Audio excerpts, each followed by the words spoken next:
Did you know that there are crashed airplanes on Vancouver Island, just laying in the forest? Join me on this adventure to discover the crash site of Dakota 576.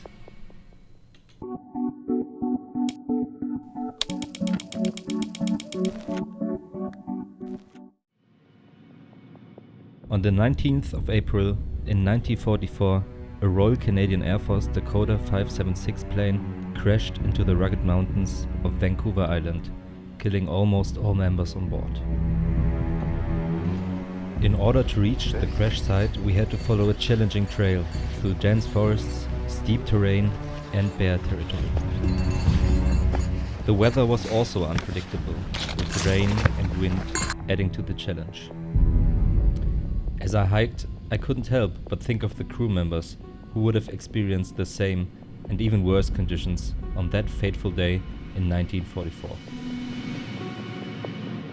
There's no official trail to reach the crash site, except small orange markers, so we had to trust our instincts.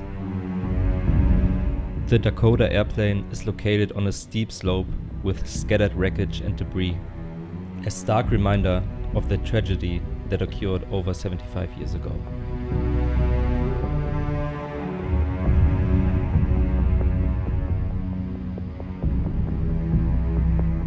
Despite the challenging hike, reaching the crash site was a humbling experience. It gave me just a sense of the horror that the one surviving wireless air gunner T.R. Moss must have felt. But what exactly happened with the airplane and why did it crash?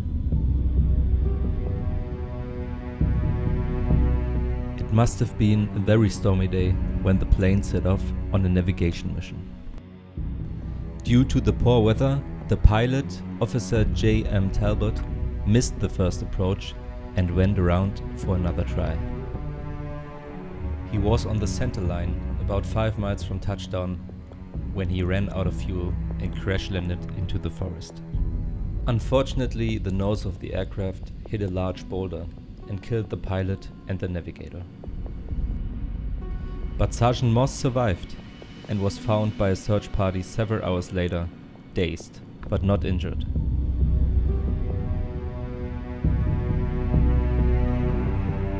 At the crash site, you could still see the force with which the plane crashed and how the aluminium folded up.